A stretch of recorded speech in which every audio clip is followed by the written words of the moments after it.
Hello everyone, myself Payal and I am from English Vidya with Payal. तो दोस्तों, इससे पहले जो मेरा वीडियो आया था वो टेंस के ऊपर था। उस पर मैंने present tense, past tense and future tense तीनों टेंस को एक्सप्लेन किया था। अब उससे एक स्टेप आगे बढ़ते हैं। डैट मीन्स टेंस को ना भूलते हुए कुछ ऐसा करते हैं जिसमें टेंसेस का भी यूजेस हो और टॉपिक भी हमारा अलग हो। तो इसलिए आज का जो हमारा टॉपिक है वो है एक्टिव एंड पैसिव वॉइस।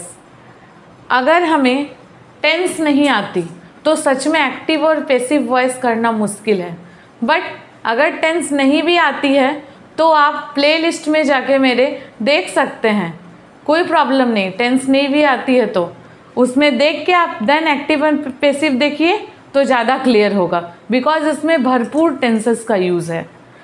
आप अगर एक्टिव पैसिव पढ़ते हैं, डायरेक्ट इनडायरेक्ट पढ़ते हैं या ग्रामर से रिलेटेड जो भी टॉपिक टेंस से रिलेटेड है, उससे पहले मेरा ये मानना है कि टेंस को पहले देखिए, तब पूरा का पूरा क्लियर होगा।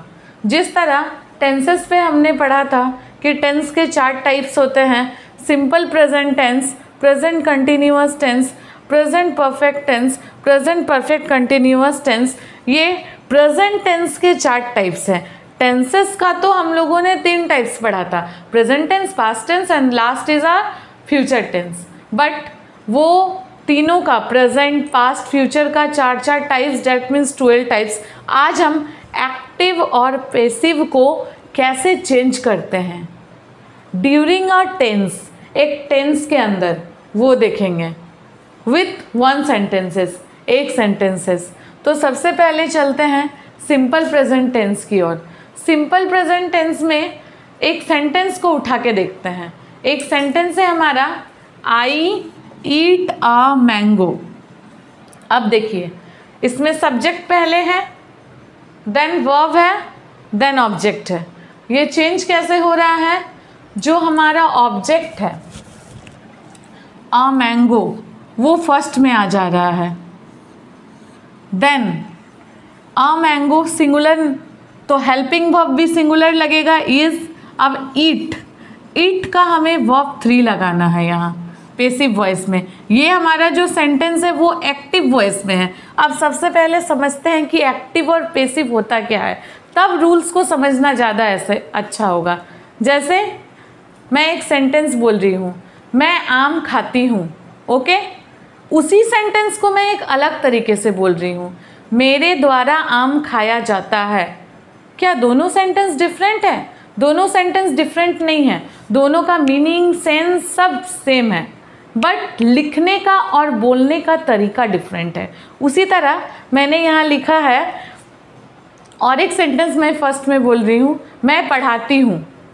या फिर अगर उस सेंटेंस को इस तरह बोला जाए कि मेरे द्वारा पढ़ाया जाता है, मैं पढ़ाती हूँ, मेरे द्वारा पढ़ाया जाता है। सेंटेंस सेम है, मीनिंग सेम है, उसका सेंस भी सेम आ रहा है, मतलब अलग नहीं है, बट उसको बोलने और लिखने का तरीका अलग है। अगर हम किसी सेंटेंस को सीधा सीधी बोल दे तो वो एक्टिव वॉइस में होता है, लेकिन वही सेंटेंस को हम घुमा के बोले तो वो पैसिव वॉइस में आता है। चलिए इसे और अच्छी तरह से समझते हैं। मान लीजिए आपका बच्चा स्कूल गया हुआ है, उसे उसकी क्लास टीचर बोलती है कि कल ब्लैक कलर का स्केच पेन लेके आना है। कलर में भी उसे कौन सा कलर लाने के लिए बोला गया है? ब्लैक कलर का स्केच पेन। तो उस बच्चे को उसकी टीचर बोलती है, सुनो बेटा, कल ब्लैक कलर का स्केच पेन लेके आना। वो बच्चा घर जाता है और अपनी मम्मी को बोलता है, मम्मी मुझे क्लास टीचर ने बोला है कि कल ब्लैक कलर का स्केच लेके आना। तो टीचर जो डायरेक्ट उस बच्चे को बोल रही है वो हो जाएगा आपका एक्टिव वॉइस में, लेकिन वही चीज़ को वो अपनी मम्मी को बोल रहा है इनडायरेक्टली। टीचर नहीं बोल रही है उसकी मम्मी को, वो बच्चा आके बोल रहा है कि मेरे टीचर ने मुझे, डायरेक्टली टीचर ने ही उसे कहा है, बट उसी को वो इनडायरेक्ट वे से बोल रहा है। वो आपका हो जाएगा पैसिव वॉइस में, बिकॉज वो इनडायरेक्टली बता रहा है कि मेरे टीचर ने मुझे कहा है, कि टीचर ने उसकी मम्मी को नहीं बताया है। बात को समझने का कोशिश कीजिए। उस बच्चे ने उस मम्मी से बोला है, जबकि टीचर ने तो उस बच्चे को बोला है ना स्कूल में, और वो बच्चा घर आके अपने मम्मी को समझा रहा है कि मेरे टीचर ने मुझसे कहा है कि कल ब्लैक स्केच पेन लेके आना। क्लियर? अगर कोई आपको डायरेक्टली वो बात बता दे, this is called active, and अगर किसी और से हमें वो बात सुनने को मिले, then this is called passive. अब हमें कुछ रूल्स जानने के लिए होंगे, बिकॉज अगर हम रूल्स ना जाने तो हम चेंज कैसे करेंगे। ये बातें समझना तो ठीक है, लेकिन अगर एग्ज़ाम की दृष्टि से देखें तो हमें तो रूल्स जानना होगा ना, बिकॉज वहाँ सीधा सीधा कोई भी एग्ज़ाम हो, 8, 9, 10 कॉम्पिटिटिव कुछ भी सेंटेंस देगा, just change into passive voice. अब वो आपके ऊपर डिपेंड करता है ये कौन सा टेंस का है, कहाँ का है, कौन से ग्रह कौन से नक्षत्र का है, आप समझिए। आपको वहाँ समझना होगा। यहाँ हैज़ है तो चलिए हम चलते हैं, हैज़ हैव है तो प्रेजेंट परफेक्ट टेंस का होगा, अगर आईएनजी लगा है तो कंटिन्यूअस का होगा। वहाँ वो लिख के नहीं देगा जो क्वेश्चन बनाएगा कि आपको कंटिन्यूअस में चेंज करना होगा, वो आपको वहाँ दिमाग लगाना होगा। ये कंटिन्यूअस का है तो कंटिन्यूअस का रूल फॉलो करेंगे। तो सबसे पहले समझते हैं सिंपल प्रेजेंट टेंस का रूल क्या है। सिंपल प्रेजेंट टेंस में सीधा एकदम सिंपल लिखा हुआ रहेगा।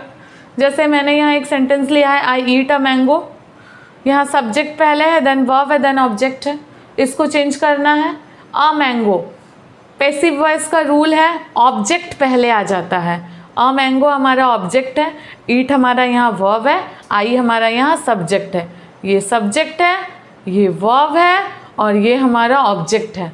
तो ऑब्जेक्ट, अब इतना तो समझ में आता ही होगा जो लोग टेंस पढ़े होंगे कि सब्जेक्ट किसे कहते हैं, वर्ब और ऑब्जेक्ट किसे कहते हैं। फिर भी नहीं समझ में आता है तो किसी भी सेंटेंस में जो डूअर होता है, एक्चुअली डूअर मीन्स करता, जो कोई काम करता है। यहाँ काम कौन कर रहा है, आई ईट ए मैंगो, मैं आम खाता हूँ, तो मैं यहाँ काम कर रहा है, वो सब्जेक्ट होता है। सब्जेक्ट के साथ जो लगता है, और यहाँ वर्ब जो क्रिया होता है, कभी कभी इस जगह हेल्पिंग वर्ब भी लगता है मेन वर्ब की जगह, this is called main verb. और जो जिस काम को, किसको खाया जा रहा है, यहाँ मैंगो को खाया जा रहा है, तो वो ऑब्जेक्ट बन जाता है। तो यहाँ अ मैंगो पहले आ जाएगा, ऑब्जेक्ट पहले आएगा। अब वर्ब जो होता है, अ मैंगो सिंगुलर है तो यहाँ इज लग जाएगा, is is called helping verb. Then it हमारा यहाँ वर्ब है, वो इटन बन जाएगा, इटन वर्ब 3 होगा। अ मैंगो इज इटन, यहाँ एक बाय लगेगा। जब हम एक्टिव टू पैसिव बनाते हैं तो बाय।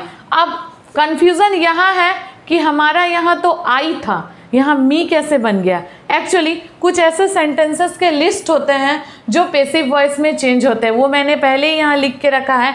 आई चेंज होता है मी में, इसे लर्न करने की आवश्यकता है, इसका कोई रूल नहीं है कि ये कैसे हो गया, ये होता ही है। इसी तरह एक्टिव टू पैसिव में आई का मी में चेंज होता है, यू का यू रहता है, सी का हर होता है, ही का हिम होता है, दे का देम होता है, वी का अस होता है। और मान लीजिए इतना मैं बता देती हूँ, अगर ये नहीं बताती हूँ, कुछ ऐसे भी बच्चे होते हैं ये ही रट के जाते हैं, और मान लीजिए किसी का नाम दिया हुआ रहता है तो नाम को, ये सब में से कुछ नहीं होता, नाम का नाम ही होता है। मान लीजिए हर्ट्स लिखा है तो उसका हर्ट्स ही होता है, उसका कुछ चेंज नहीं होता है। इसको लर्न करने की आवश्यकता है, विदाउट लर्न ये हम कैसे करेंगे। तो हमारा सिंपल प्रेजेंट टेंस में यही चेंज होता है, I eat a mango is eaten by, I के जगह मी। क्लियर? देन हमारा है present continuous tense. Continuous form means ING form. अब आईएनजी है तो वहाँ पे मैंने कंटिन्यूअस टेंस में भी बताया था कि प्रेजेंट कंटिन्यूअस टेंस में आईएनजी होने पे वहाँ बिंग लग जाता है। यहाँ क्या ऐड होगा, being, BEING, being. I am continuous है तो इज एम आर रहेगा, यहाँ इज एम आर रहेगा सब्जेक्ट के साथ प्लस इज एम आर, ये वर्ब है हमारा। देन हमारा ऑब्जेक्ट होता है, I am eating a mango. अब अ मैंगो हमारा ऑब्जेक्ट है, ये पहले आ जाएगा। अ मैंगो सिंगुलर है तो इज, और मैंने बताया कि यहाँ बिंग ऐड होगा कंटिन्यूअस में। अ मैंगो इज बिंग। अब वर्ब ईटिंग है तो जब हम एक्टिव टू पैसिव करते हैं तो पहले ही बताया गया है कि वहाँ वर्ब 3 हो जाता है, इट का eaten. A mango is being eaten by I का मी। क्लियर?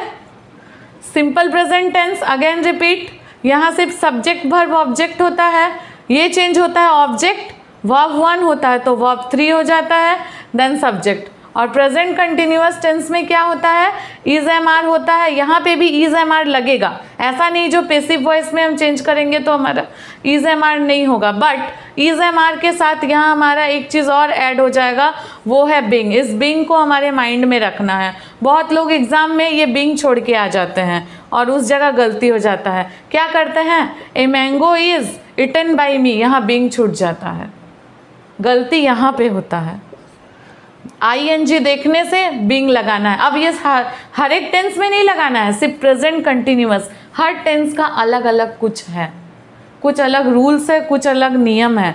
अब present perfect tense, present perfect tense का पहचान है, हमें पता है कि हैव हैज़ लगता है इसमें हैव हैज़ लगता है, ठीक। आई हैव, अब हैव हैज़ रहेगा, परफेक्ट में है तो यहाँ खुद ब खुद वर्ब 3 रहेगा। ये पढ़ने वाले बच्चों को बताने की ज़रूरत नहीं है, वहाँ उन्हें खुद पता है हैव हैज़ के साथ इट नहीं लगता है। I have eaten a mango जैसे रहेगा।